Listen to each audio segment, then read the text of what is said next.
Good morning, Knicks Nation. Today is Friday. It is the 6th day of January 2023. Happy Friday. I hope you're healthy and safe today, and I hope your family is also healthy and safe. And I hope that the needs of you and your family in terms of food, shelter, clothing, as well as health are being met today. Blessings upon those that work in the healthcare field and the first responders who are out here every day trying to save lives, and those that pick up garbage for us to keep streets and sidewalks, parks, wrecks, buildings, stairwells clean, disease free, and those that make deliveries such as food and water and mail for our convenience.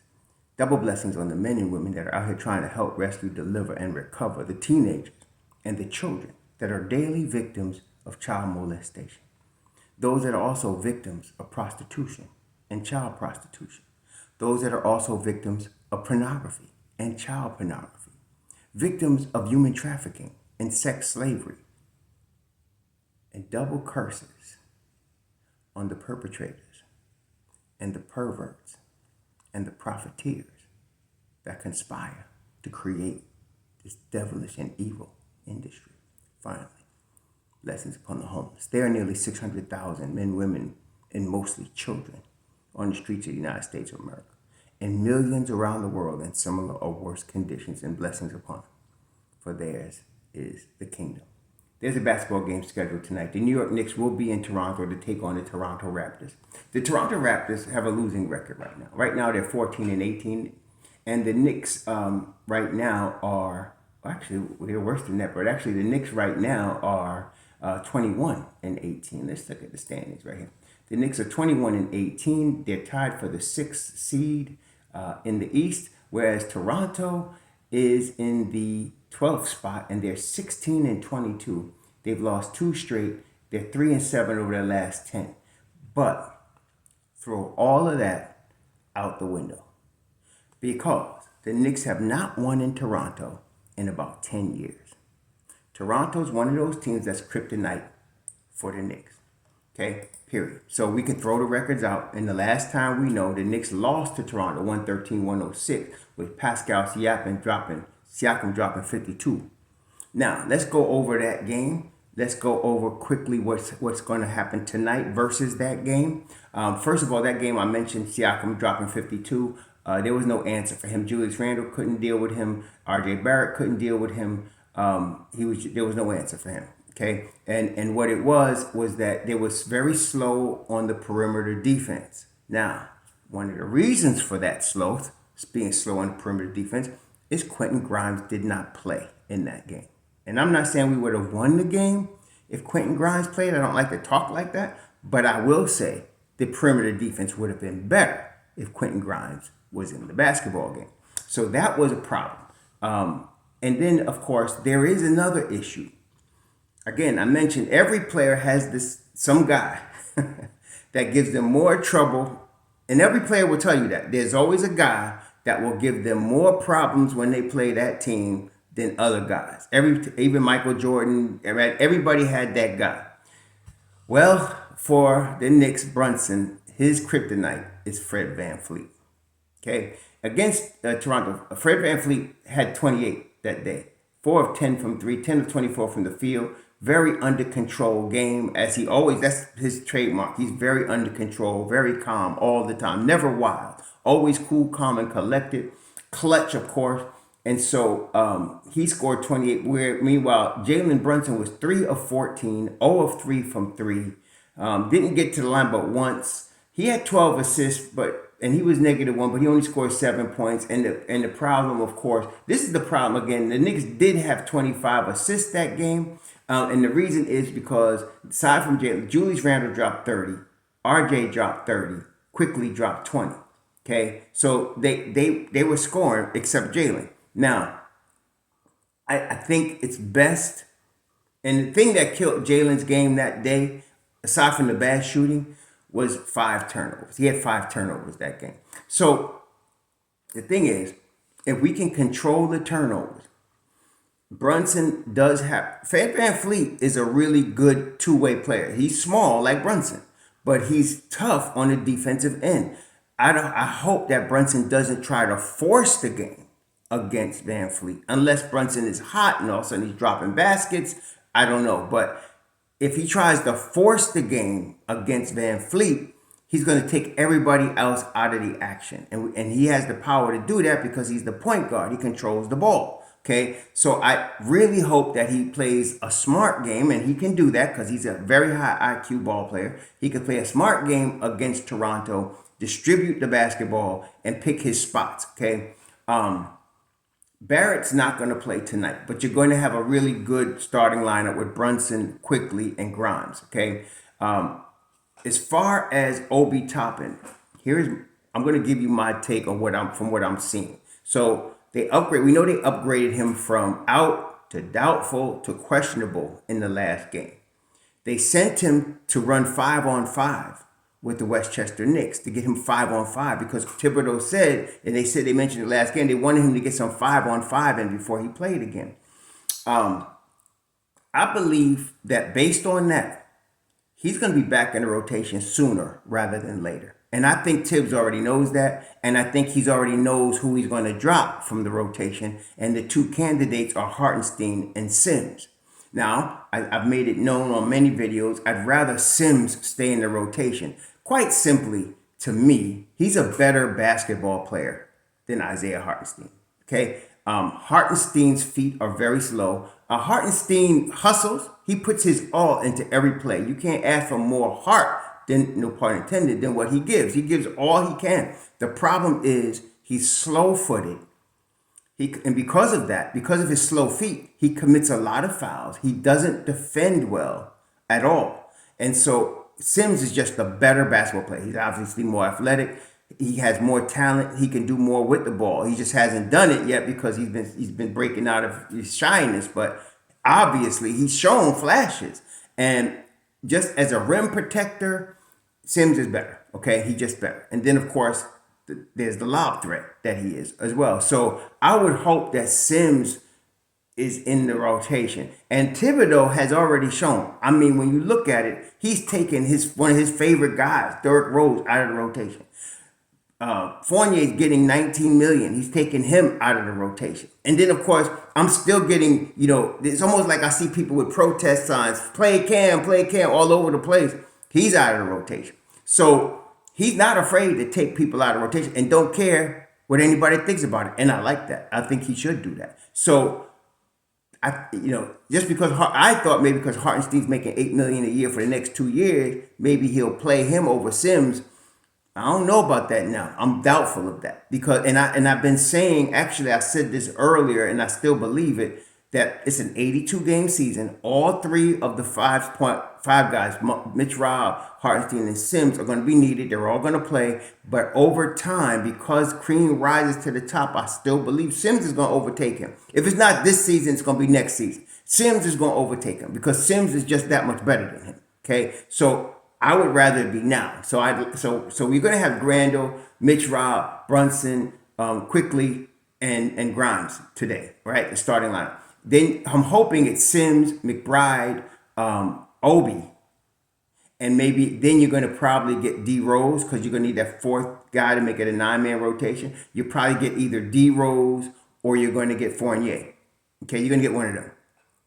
And so one of those guys is going to be, but they're only temporary, until RJ gets back. When RJ gets back, they're going back to the end of the bench as well. And you're going to be with the original 9-man rotation. So this is going to be a tough game.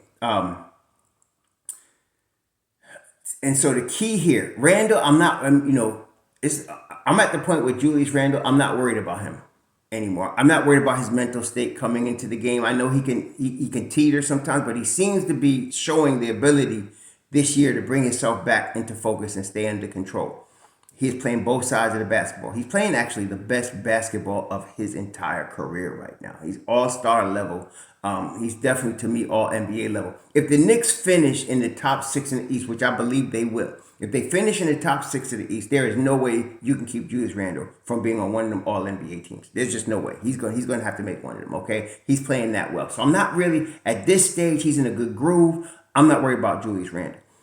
Mitch Robb's effectiveness depends on the referees. If they let him play, he'll dominate. Anybody that he plays against, anybody in the NBA, I don't care who it is. It could be Joker. It could be, I don't care if it's whoever, MB. If you let them play, he's going to dominate you.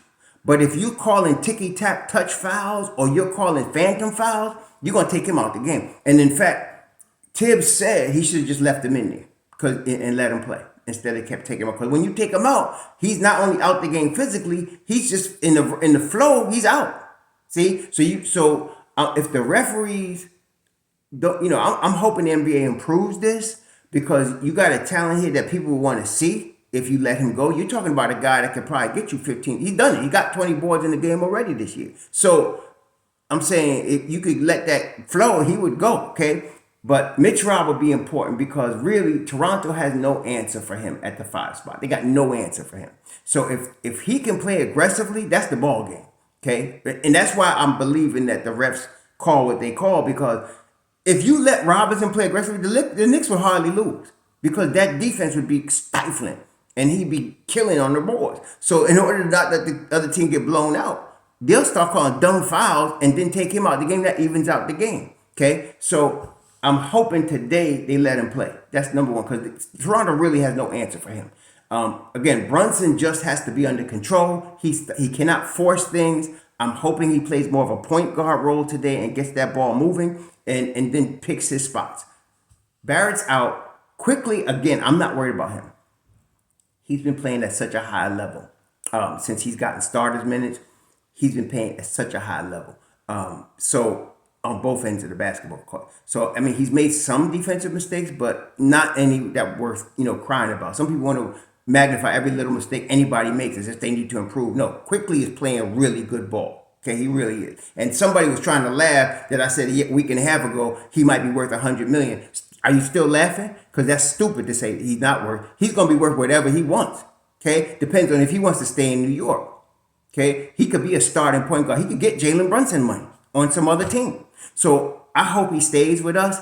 If I'm the Knicks, I try to lock him up as quickly as possible. No pun intended. But this cat is playing. I'm not worried about him. See, offensively, I'm not worried about the Knicks. It's the defense. See? So that means now you need Grimes, McBride, and Mitch Rob to play key roles. The last time they played, McBride played 14 minutes. He was minus 14. He wasn't great as far as the plus minus. I don't know what happened. I don't know what the situation was. D Rose was out there a lot. It wasn't cool. So, and Sims only played 10 minutes. And here, part of the problem I'm looking at just from the stat sheet, you can't play Hartenstein 23 minutes and expect to win. You can't. Okay? To me, Sims got to get 23 and Hart got to get 10 if you want to win. Okay? So I'm really thinking Tibbs already knows what he's going to do with his rotation. Obi's coming. I don't know if he's going to be here. He's not listed on the injury report. He's not listed on the injury report against Toronto today. He's just not. So, his only one listed is RJ. That's it. See? So, I'm hoping he plays today. Okay, just for from reports that I've heard from what Mike Bream actually said, he's been running in practice, running very well, shooting. He's in shape. He's not like out of basketball shape. His timing might be off. They just wanted him to run 5-on-5. I'm sure Obi's anxious to play. Okay, and so I'm looking. I hope he comes. I hope they come in and play with him tonight. RJ being out again, he's been out a week. They did say a week or so it shouldn't surprise us that he's out. When they said that, I knew that the injury was a little bit more serious than it looked on TV because he just walked out with blood on his hand, but we didn't know. So apparently, it's an infectious risk, right? So you have to make sure that it's closed up, that it's healed up. So it's been about a week and a half now, I'd say. And so I give him another week. RJ will be back. I expect him also to be back by Martin Luther King game. So I'm not worried about that. That's the Monday after this coming one. He'll probably be back next week sometime, in my opinion. So I'm not worried about RJ Barrett. He'll be back. He's going to be back on the warpath. He's going to come to play.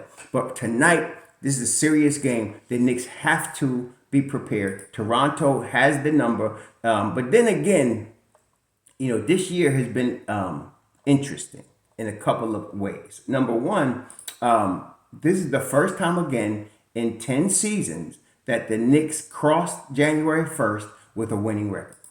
The first time. It's the first time they did that they came across at 19 and 18 with a winning record. They've always had a losing record. Even in the year they went to number 4 in the East, they always had a losing record coming across January 1st. So, in fact, let me look at this from last year at this time. Last year at this time, when they got to the 39th game, the Knicks were 19-20.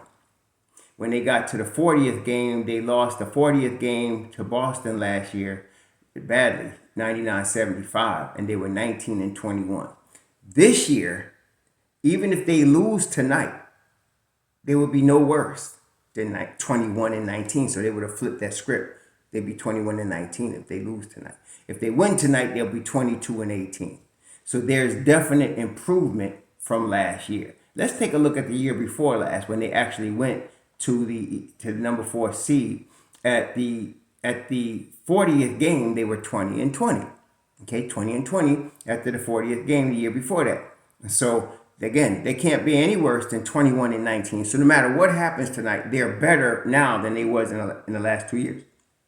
This is year 3 of Tom Thibodeau's regime. Okay, year 3. And we're not finished year 3. This is like year 2.5. Some people act like he's been here for a decade. He's only been here for 2.5 years. Not long at all. Okay. And some of you fired Thibodeau people really getting on my last nerve. You guys messing with the third rail. The third rail is my last nerve. And you're about to step on it. And the problem is, we have had some horrible coaches. Horrible. Over the last 20 years. Okay.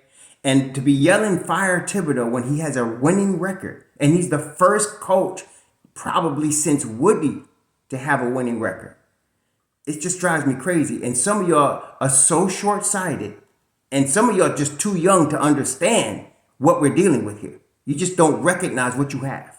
Okay? I'm not saying Thibodeau's the perfect coach, but he can't even blow gas without some of y'all calling him to be fired. It's ridiculous. It really is. When you look back and you think back and look at it, top 10 in 3 categories, offensive rating, defensive rating, net rating in the NBA, has had number 1 defenses on this team in the last 2 years. And some of y'all calling for him to be fired. It's just mind-boggling to me. It really is. It's stupid. Straight stupid. Okay? So no, they're not going to fire him. And let me give you another thing. He's going to be and this is really bad. He's going to be the first Knicks coach in probably 30 years, maybe longer, to actually fulfill his contract. We have not had a coach in over 30 years in New York that actually fulfills his contract without being fired. Now, that's a function of several things. 3, bad management. Okay, we solved that problem. Okay, we solved that problem. No long-term plan. And a whiny fan base in media. A whiny fan base in media.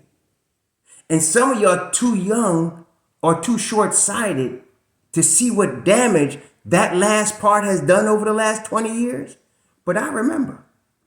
And I ain't going for it. I got Tibbs back. Okay? He got his faults. I ain't saying he's the perfect coach, but I ain't micro-analyzing all his faults. You step back and you look at a Knicks team that's now 21-18.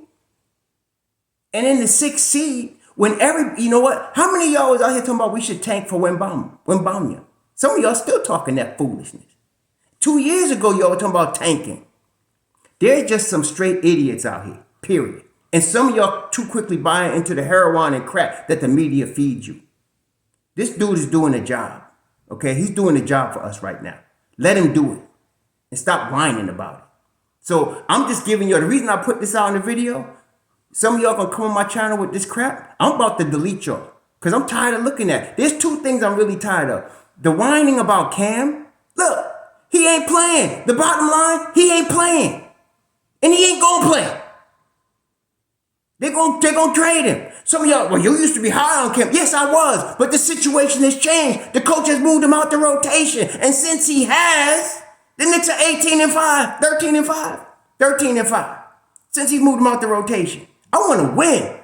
You know what? I ain't looking for his autograph. I'm trying to win. Some of y'all don't catch that, man. Please, I hope they trade him quick as possible because I'm tired of y'all with all this Cam whining. He ain't playing. It's over. Get over it. And Tibbs ain't going nowhere. He got, Leon Rose has got his back. Even the World Wide West had all kind of issues. World Wide West better shut up because Tibbs is doing the job and Leon ain't putting his boy out. Period. It ain't happening. And Dolan is happy with how the team is running. Did you remember? He came down to the sideline and asked for Julius Randle's autograph in front of everybody. If you don't understand Julius ain't going nowhere, you ain't getting it. I wanted him traded, but see, me, I face reality. Julius ain't going nowhere. It is what it is.